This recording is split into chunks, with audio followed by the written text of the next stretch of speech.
Once upon a time in the days of Lao Tzu in China, there lived an old man in a village. He was very poor, but even kings were jealous of him because he had a beautiful white horse. Such a horse had never been seen before. King asked him for the horse, and he offered fabulous prices for it. But the old man would say, "This horse is not a horse to me. He is like a family member to me. How can I sell my family member?" Even his neighbors tried to convince him to sell his horse, but he did not. One morning, he suddenly found that the horse was not in the stable.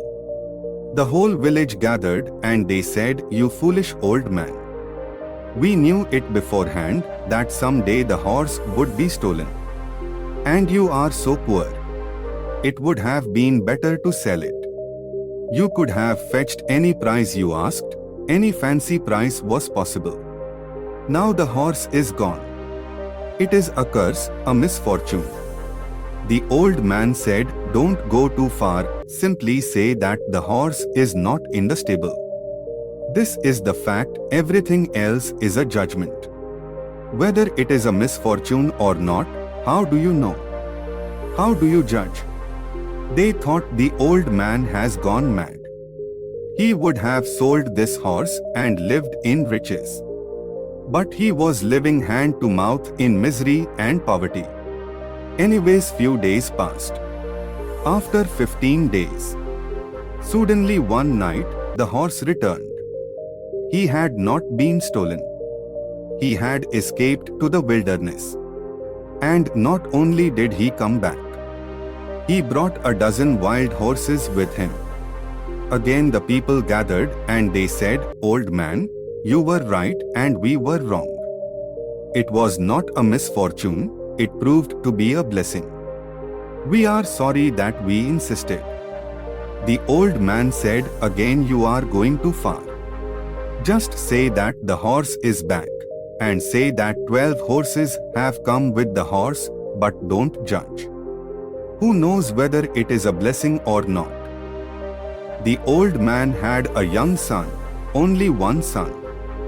The young son started to train the wild horses.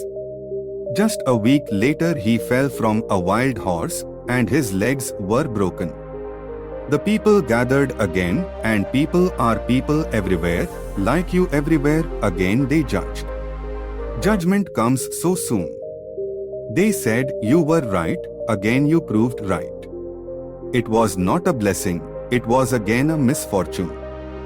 Your only son has lost his legs, and in your old age he was your only support. Now you are poorer than ever." The old man said, "You are obsessed with judgment. Don't go that far. Say only that my son has broken his legs. Who knows whether this is a misfortune or a blessing? Nobody knows. Again a fragment, and more is never given to you." It happened that after a few weeks the country went to war with a neighboring country. And all the young men of the town were forcibly taken for the military. Only the old man's son was left because he was crippled. The people gathered, crying and weeping, because from every house young people were forcibly taken away. And there was no possibility of their coming back, because the country that had attacked was a big country and the fight was a losing fight. They were not going to come back. The whole town was crying and weeping, and they came to the old man and they said, "You were right, old man. God knows, you were right, this proved a blessing. Maybe your son is crippled, but still he is with you. Our sons are gone forever. At least he is alive and with you, and by he will start walking. Maybe a little limp will be left, but he will be okay." The old man again said, "It is impossible to talk to you people. You go on and on and on, you go on judging. Nobody knows. Only say this, that your sons have been forced to enter into the military, into the army, and my son has not been forced. But nobody knows whether it is a blessing or a misfortune. Nobody will ever be able to know it. Only God knows.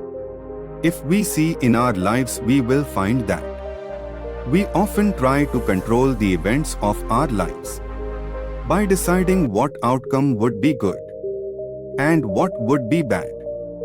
When things go according to our plans, we are overjoyed. But when things don't turn out as we had hoped, we are deflated. We are often too quick to judge any incident and decide whether it was good or bad. But in reality, we cannot decide whether something that has happened is good or bad. We don't always know whether an event will ultimately prove to be good or bad. Just like in this Buddhist story, something that seems like good news in the present moment might turn out to bring inconvenience or even heartbreak in the future. And something that appears to be bad in the present moment might become fortune in future. In this story, the farmer is not being judgmental. He is just accepting what is happening as it is. He is equanimous. And equanimity is considered to be the highest form of happiness we can experience. So, if you want to be always happy in your life, then never be too quick to judge anything. Because what seems like a curse to you today, maybe tomorrow, it will prove to be a good luck to you.